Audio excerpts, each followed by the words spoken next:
ರಾಜ್ಯದಲ್ಲಿ ಈಗ Congress versus Muslims ಅನ್ನೋ ರೀತಿಯಲ್ಲಿ ಆಗಿದೆ.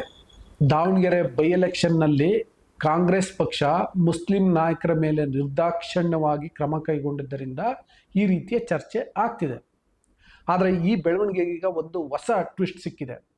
ಅದೇನು ಅಂದರೆ, ನಾನು ತಮಿಳಿನಲ್ಲಿ ಹೇಳಿರೋ ರೀತಿಯಲ್ಲಿ ಜಮೀರ್ ವರ್ಸಸ್ ನಾಸೀರ್ ಅಂತ, ಅಂದರೆ ಸಚಿವ ಜಮೀರ್ ಅಹಮದ್ ಖಾನ್ ವರ್ಸಸ್ ರಾಜ್ಯಸಭಾ ಸದಸ್ಯ ನಾಸಿರ್ ಹುಸೇನ್ ಅಂತ. ಇವರಿಬ್ಬರ ಕಿತ್ತಾಟದ ಕಾರಣಕ್ಕೆ ಇಬ್ಬರು ಮುಸ್ಲಿಂ ನಾಯಕರು ಬಲಿಯಾಗಿದ್ದಾರೆ. ಇನ್ನಿಬ್ಬರು ಮುಸ್ಲಿಂ ನಾಯಕರು ತಮ್ಮ ರಾಜಕೀಯ ಬೆಳವಣಿಗೆಯನ್ನು ನಿರೀಕ್ಷೆ ಮಾಡ್ತಿದ್ದಾರೆ. ಅಷ್ಟೇ ಅಲ್ಲ, ಇನ್ನಿಬ್ಬರು ಕಾಂಗ್ರೆಸ್ ನಾಯಕರು ಅವರ ದಾಳವನ್ನು ಉರುಳಿಸ್ತಾ ಇದ್ದಾರೆ. ಅವರು ಅವರ ಬೇಳೆ ಬೇಯಿಸ್ಕೊಳ್ಳಿಕ್ಕೆ ಪ್ರಯತ್ನವನ್ನು ಪಡ್ತಿದ್ದಾರೆ ಎನ್ನುವಂಥ ಮಾಹಿತಿಗಳು ಸಿಗ್ತಿದ್ದಾವೆ. ಮೊದಲನೇದಾಗಿ ಜಮೀರ್ ಅಹಮದ್ ಖಾನ್ ವರ್ಸಸ್ ನಾಸಿರ್ ಹುಸೇನ್ ಕತೆ ಏನು ಅನ್ನೋದನ್ನು ಹೇಳ್ತೀನಿ. ಏನಂದರೆ, ಹಿಂದೆ ನಾಸಿರ್ ಹುಸೇನ್ ರಾಜ್ಯಸಭಾ ಸದಸ್ಯರಾದಾಗ ವಿಧಾನಸೌಧದಲ್ಲಿ ಪಾಕಿಸ್ತಾನ್ ಜಿಂದಾಬಾದ್ ಎನ್ನುವಂತಹ ಘೋಷಣೆ ಕೇಳಿಬಂದಿತ್ತು. ಅದು ಬಹಳ ದೊಡ್ಡ ಮಟ್ಟದಲ್ಲಿ ಚರ್ಚೆ ಆಯಿತು. ಆ ರೀತಿ ದೊಡ್ಡ ಮಟ್ಟದಲ್ಲಿ ಚರ್ಚೆ ಆಗಲಿಕ್ಕೆ ಕಾರಣ ಜಮೀರ್ ಅಹಮದ್ ಖಾನ್ ಎನ್ನುವಂಥ ಅನುಮಾನ ನಾಸಿರ್ ಹುಸೇನ್ದು. ನಾನು ಬೆಳೆದು ಬಿಡ್ತೀನಿ ಅನ್ನುವ ಕಾರಣಕ್ಕೋಸ್ಕರನೇ ಈ ರೀತಿಯ ಒಂದು ಪ್ರಪಗಂಡವನ್ನು ಮಾಡಿದರು. ನಾನು ಬೆಳೆದು ಬಿಟ್ರೆ ತಮ್ಮ ನಾಯಕತ್ವಕ್ಕೆ ಸಂಚಕಾರ ಆಗುತ್ತೆ ಅಂತೇಳಿ ಜಮೀರ್ ಅಹಮದ್ ಖಾನ್ ಈ ರೀತಿಯ ಪ್ರಪಗಂಡ ಮಾಡಿದ್ರು ಎನ್ನುವ ಅನುಮಾನ ನಾಸಿರ್ ಹುಸೇನ್ ಅವ್ರದ್ದು.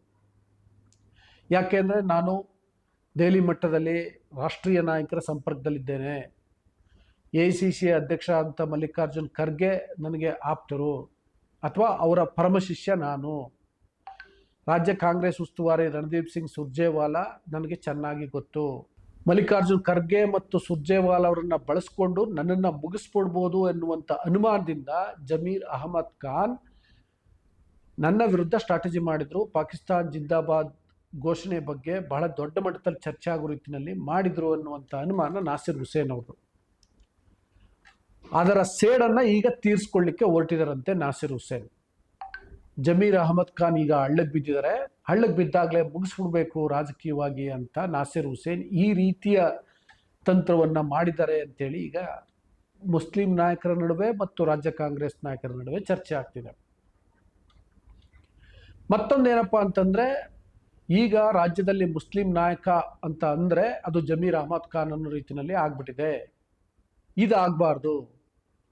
ಮುಂದೊಂದು ದಿನ ನಾನು ಕರ್ನಾಟಕಕ್ಕೆ ಬರಬೇಕಾದ್ರೆ ಇಲ್ಲಿ MLC ಆಗಿ ಮಂತ್ರಿ ಆಗಿ ಏನೇ ಆಗಬೇಕಾದ್ರೂ ಕೂಡ ಇಲ್ಲಿ ಒಂದು ಪ್ರಬಲ ನಾಯಕತ್ವ ಇರಬಾರ್ದು ಸಮುದಾಯದಲ್ಲಿ ಅನ್ನುವಂಥ ಲೆಕ್ಕಾಚಾರದಲ್ಲಿ ನಾಸಿರ್ ಹುಸೇನ್ ಜಮೀರ್ ವಿರುದ್ಧ ಕೆಡ್ಡ ತೋಡಿದ್ದಾರೆ ಅನ್ನುವಂಥ ಮಾಹಿತಿಗಳು ಸಿಗ್ತಿದ್ದಾವೆ. ಹೇಗೆ ನಾಸಿರ್ ಹುಸೇನ್ ಕೆಡ್ಡ ತೋಡಿದ್ರು ಎನ್ನುವಂಥ ಪ್ರಶ್ನೆ ಬಂದೇ ಬರುತ್ತಲ್ವಾ? ಹೇಗೆ ಅಂದರೆ, ನಾನು ಆಗಲೇ ಹೇಳ್ದಂಗೆ ಮಲ್ಲಿಕಾರ್ಜುನ್ ಖರ್ಗೆ ಅವರ ಮೂಲಕ, ರಣದೀಪ್ ಸಿಂಗ್ ಸುರ್ಜೇವಾಲಾ ಮೂಲಕ ಅವರು ಜಮೀರ್ ಅಹಮದ್ ಖಾನ್ ಅವರೇ ತಪ್ಪು ಮಾಡಿದ್ರು ಅನ್ನುವಂಥ ರೀತಿಯಲ್ಲಿ ಬಿಂಬಿಸಿದ್ರು. ಹೈಕಮಾಂಡ್ಗೆ ಮನವರಿಕೆ ಮಾಡಿಕೊಟ್ರು. ಅದರಿಂದಾಗಿ ಯಾರು ತಪ್ಪು ಮಾಡಿದಾರೋ ಅವ್ರ ವಿರುದ್ಧ ಕ್ರಮ ಕೈಗೊಳ್ಳಿ ಅಂತೇಳಿ AICC ಸೂಚನೆ ಕೊಡೋ ರೀತಿಯಲ್ಲಿ ಆಯಿತು. ಅದರ ಪರಿಣಾಮವಾಗಿ ನಾನು ಆಗಲೇ ಹೇಳಿದಂತೆ ಇಬ್ಬರು ನಾಯಕರು ಬಲಿಯಾದರು. ಯಾರಪ್ಪ ಅಂದರೆ ಅಬ್ದುಲ್ ಜಬ್ಬಾರ್ ಮತ್ತೊಬ್ಬರು ನಸೀರ್ ಅಹಮದ್. ಸೊ ಇವರಿಬ್ಬರು ಜಗಳದಲ್ಲಿ ಇವರಿಬ್ಬರು ಬಲಿಯಾದರು. ಉಳಿದಂತೆ ಈ ಇಡೀ ವಿಷಯವನ್ನು ತಾವು ಮುಂದೆ ನಿಂತು ನಿಭಾಯಿಸದೆ ತೆರೆಮರೆ ಹಿಂದೆ ಎದ್ದುಕೊಂಡು ಒಂದಿಬ್ಬರು ನಾಯಕರನ್ನ ಮುಂದೆ ಬಿಟ್ಟರು. ಅವ್ರು ಯಾರಪ್ಪ ಅಂದರೆ ಸಲೀಂ ಅಹಮದ್ ಮತ್ತು ರಿಜ್ವಾನ್ ಅರ್ಷದ್ ಅಂತ. ಅದು ಕೂಡ ಗೊತ್ತಿರುವಂಥ ಸಂಗತಿ. ಅವರಿಬ್ಬರು ಬಹಿರಂಗವಾಗಿ ಪತ್ರಿಕಾಗೋಷ್ಠಿಯನ್ನು ಉದ್ದೇಶಿಸಿ ಮಾತನಾಡಿದರು. ಯಾಕೆ ಅಂದರೆ ಅವರಿಬ್ಬರಿಗೆ ಅವ್ರದ್ದೇ ಬೆಳವಣಿಗೆಗಳು ಮುಖ್ಯ ಆಯಿತು. ಅವರು ಮಂತ್ರಿ ಆಗಬೇಕು ಅನ್ನೋ ಆಸೆಯಿಂದ ಓಕೆ ಪಕ್ಷ ಇನ್ಸ್ಟ್ರಕ್ಟ್ ಮಾಡ್ತಿದೆ, ಅದಕ್ಕೋಸ್ಕರ ನಾವು ಮಾತಾಡೋಣ ಅಂತ ಮಾತಾಡಿಬಿಟ್ರು. ಆದರೆ ಅದರ ಹಿಂದಿನ ಉದ್ದೇಶ, ಹಿಂದಿನ ತಂತ್ರಗಾರಿಕೆ ನಾನು ಇಷ್ಟೊತ್ತು ಹೇಳಿದ್ನಲ್ಲ, ನಾಸಿರ್ ಹುಸೇನ್ ಅವರು ಹೆಣದಂತಹ ನಿರೂಪಣೆ ಆಗಿತ್ತು.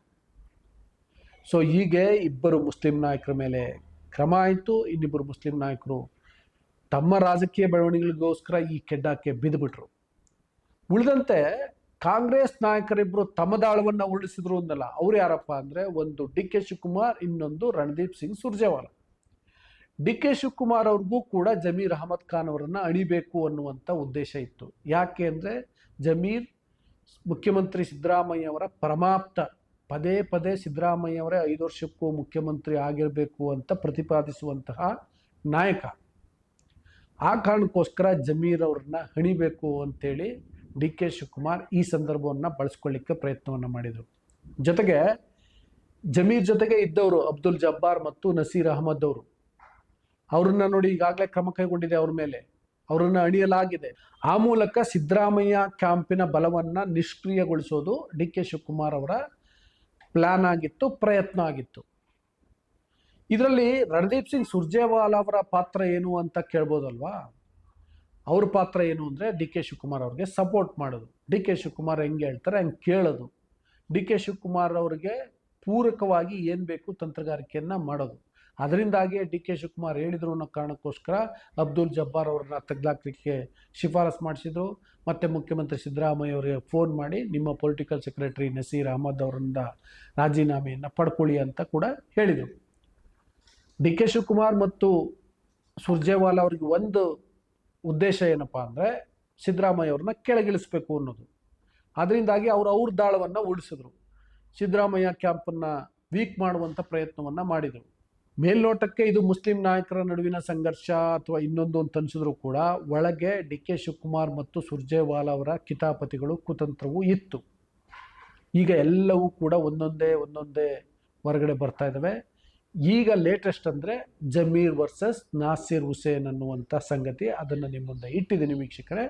ವಿಡಿಯೋ ಇಷ್ಟ ಆದರೆ ಬುಗನ್ಕೆರೆ ಡೈರಿಯನ್ನು ಸಬ್ಸ್ಕ್ರೈಬ್ ಮಾಡಿ. ಜೊತೆಗೆ ಈ ಎಲ್ಲ ಬೆಳವಣಿಗೆಗಳ ಬಗ್ಗೆ ನಿಮ್ಮ ಅಭಿಪ್ರಾಯ ಏನು ಅನ್ನೋದನ್ನು ಕಮೆಂಟ್ ಬಾಕ್ಸಲ್ಲಿ ತಿಳಿಸಿ. ಬೆಲ್ ಬಟನನ್ನು ಪ್ರೆಸ್ ಮಾಡಿ, ಲೈಕ್ ಮಾಡಿ, ಶೇರ್ ಮಾಡಿ. Thank you.